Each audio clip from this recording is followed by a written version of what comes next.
बच्चों, स्वागत है आप सबका रिजल्ट जस्ट अहेड के सीरीज़ में, जिसमें हम आज 10वीं कक्षा की हिंदी पाठ्य पुस्तक का काव्यखंड की काव्य संग्रह का आप लोगों की कविता की एक रसखान की कविता लेकर आए हैं। इससे पहले हमने घनानंद पे चर्चा की थी और इससे पहले हमने रामधारी सिंह दिनकर जी की कविताओं पे अपनी चर्चा की थी।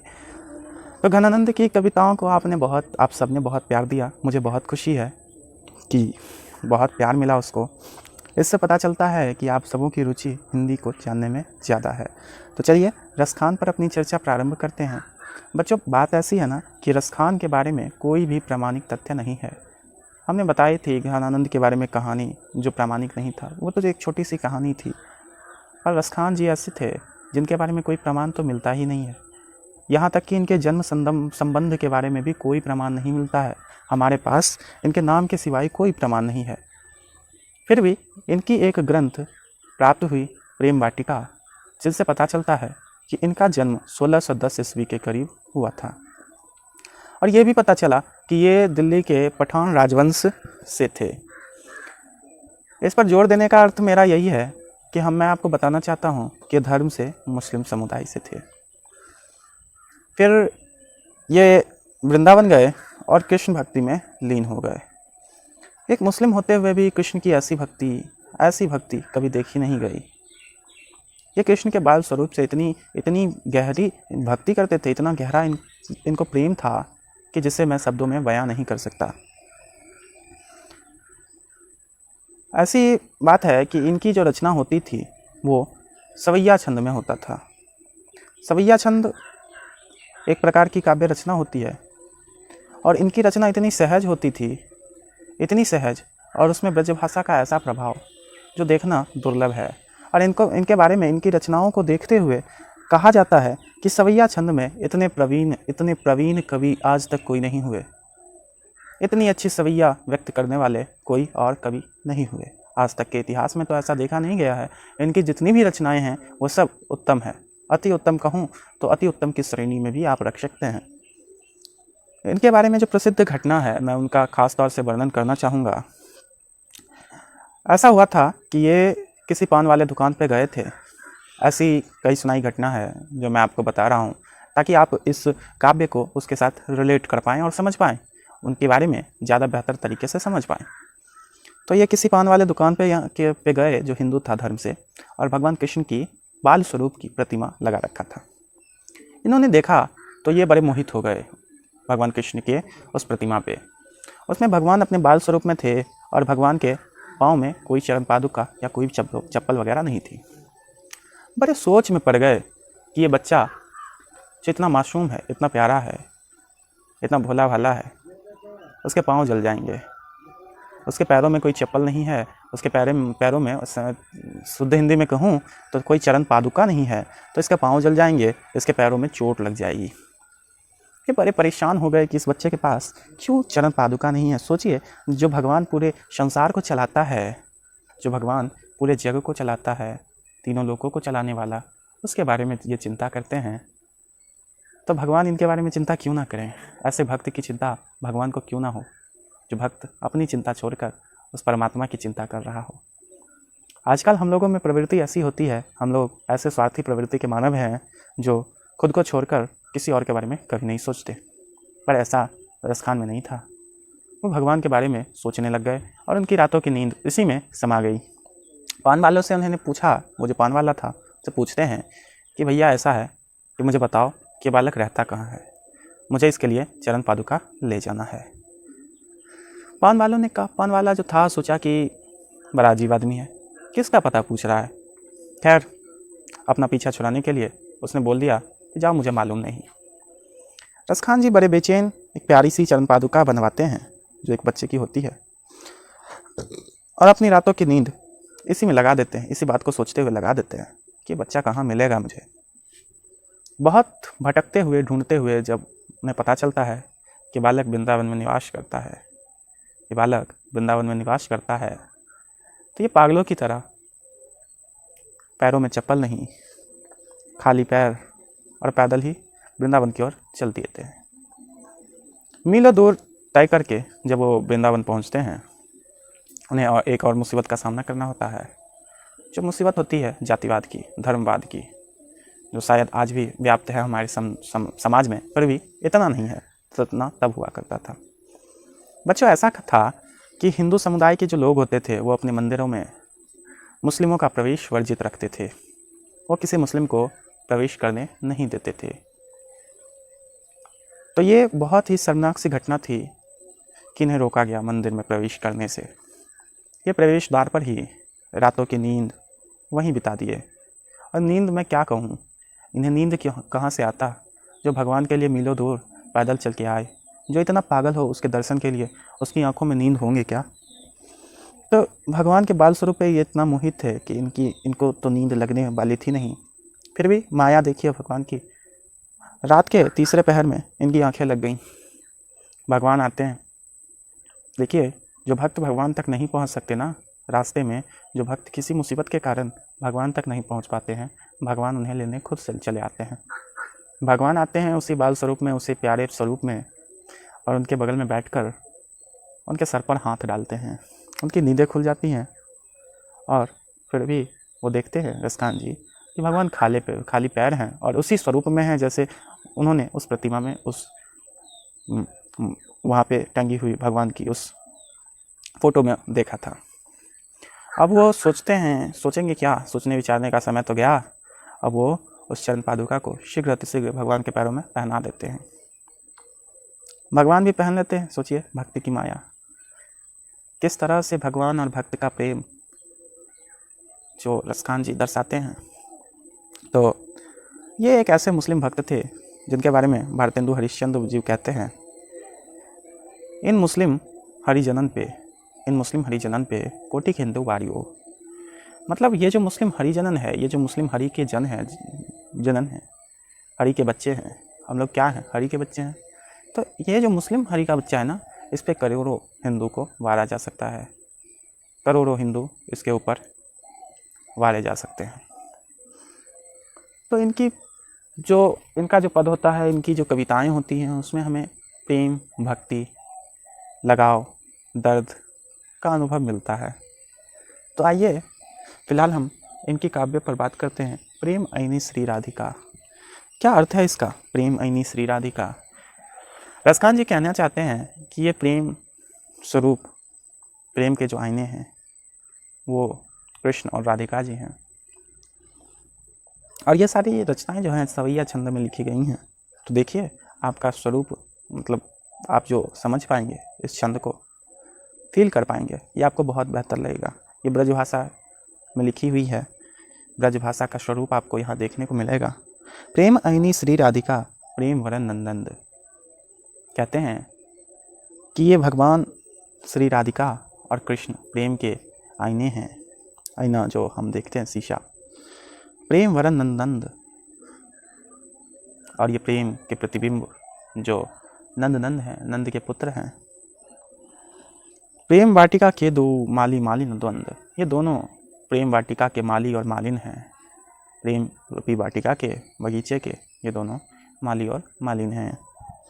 मोहन छवि रसखानी लखी अब दृग अपने नाही। कितनी प्यारी पंक्ति है। कहते हैं मोहन छवि रसखानी लखी अब दृग अपनी नाही। हे मोहन, तुम्हें देखने को मेरे दृग, तुम्हें देखे बिना नहीं लग रहे हैं। तुम्हें जब से देखा है मेरी ये आंखें नहीं लग रही। मन करता है तुम्हें निहारते रहूं, तुम्हारे इस प्यारे स्वरूप को देखते ही रहूं। अचय आवत धनुष से छूटे सिर से जाहीं। हमारे प्राण, हमारी ये हृदय, हमारी आत्मा तुम पे यूं लग गई है, हमारी नजरें जैसे धनुष से किसी प्रकार बांध छूट कर निकल जाता है। मौ मनमानिक ले गयो चिते चोर नंदन। कितनी प्यारी सी नोक झोंक वाली पंक्ति है। भगवान को चोर स्वरूप में दर्शाते हैं और कितने प्यारे तरीके से दर्शाते हैं। कहते हैं मौ मनमानिक ले गयो चिते चोर नंदन। मेरे मन जैसे मानिक को, मानिक एक कीमती पत्थर होता है, तो मेरे इस मन जैसे रूपी मानिक को तुम ले गए हो मोहन। तुम मेरे इस मन रूपी मानिक को ले गए हो। तुमने मेरे चित्त को चुरा लिया है। तुम चित्त चोर हो, चित्त को चुराने वाले हो। अब बेमन में क्या करूं परिफेर के फंद। भगवान से कहते हैं कि तुमने तो मेरे मन को चुरा लिया है, अब मेरे पास मन है नहीं, तो अब बेमन में क्या करूं, बिना मन के मैं क्या करूं। मैं तो पड़ी फेर के फंद, मैं तो तुम्हारे फेर में फंस गई। तो ये बड़ी प्यारी पंक्ति है जिसमें रसखान जी हर वो मैं कहूँ हर प्रतिबंधों को तोड़ते हुए, हर बंधनों को तोड़ते हुए निकल जाते हैं। और ये ऐसे भक्त हैं जिनको ना धर्म का बंधन बांध सकता है और ना कोई अन्य प्रतिबंध।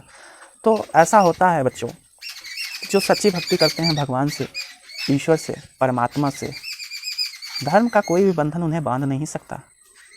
धर्म तो मानवता का गुण सिखलाता है, धर्म हमें धार्मिक होना सिखाता है। हमारे ऊपर कोई प्रतिबंध नहीं है, हमें बंधन नहीं बताता, ये हमें बांधना नहीं सिखाता।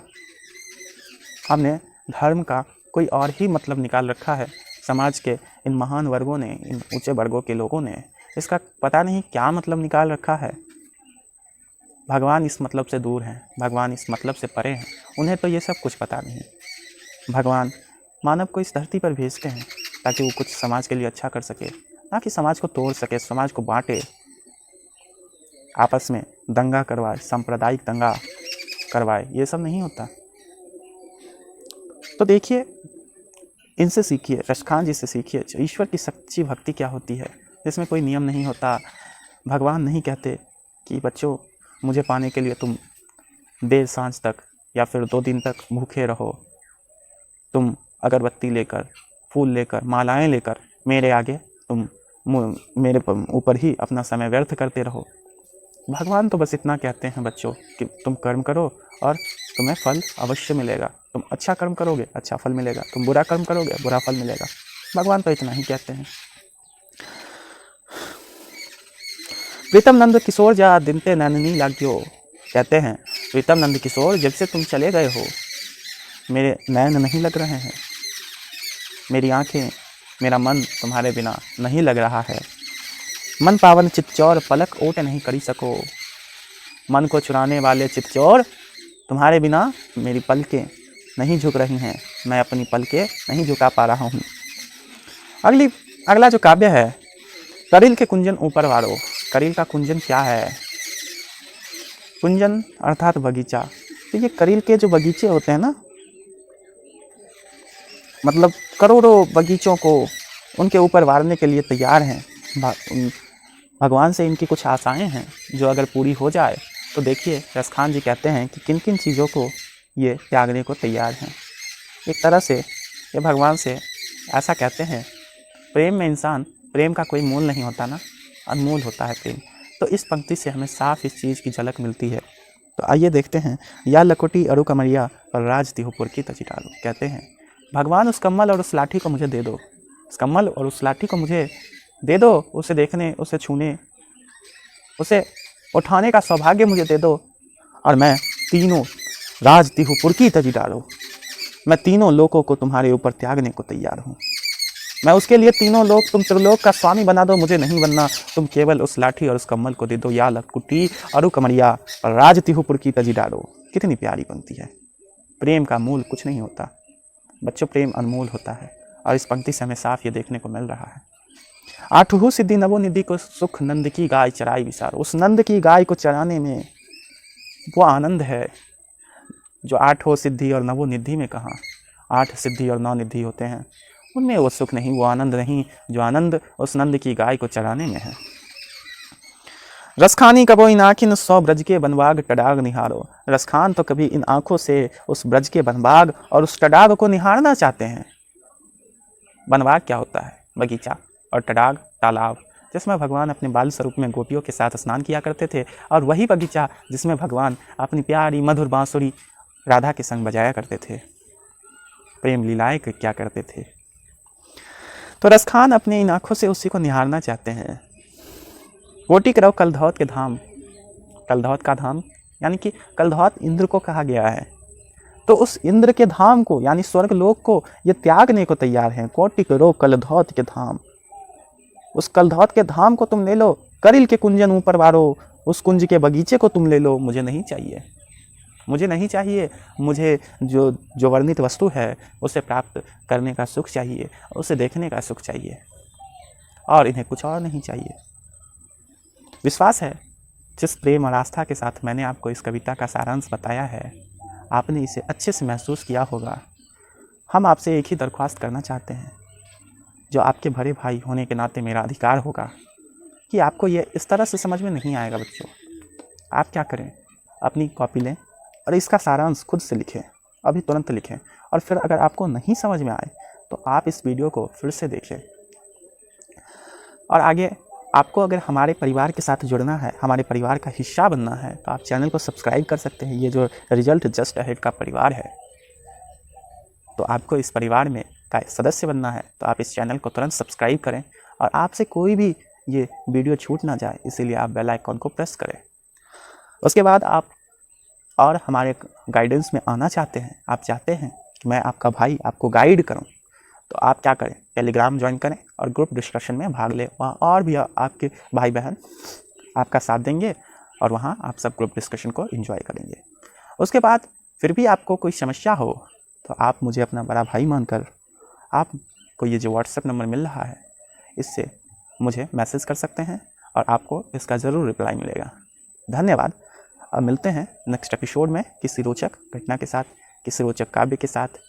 और हाँ दोस्तों, हमने जो ये सीरीज़ स्टार्ट की है बिहार बोर्ड के लिए, इसमें अगले 3 महीने में हम आपका 3-4 महीने जो हैं आपके बोर्ड एग्ज़ाम में रह गए हैं, बेसिकली 3 महीना क्या लें तो इन 3 महीनों में जो जो हमने सिलेबस स्टार्ट किया है हम उसको ज़रूर समाप्त करेंगे, किसी भी हाल में समाप्त करेंगे।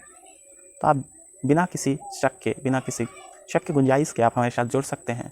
हम भौतिकी ख़त्म कर देंगे पूरी तरह से और उसके बाद हम हिंदी भी ख़त्म कर देंगे। हिंदी का जो काव्य खंड है हम सिर्फ उसे ख़त्म करेंगे, कहानी तो आप खुद से समझ लेंगे। धन्यवाद, मिलते हैं नेक्स्ट एपिसोड में।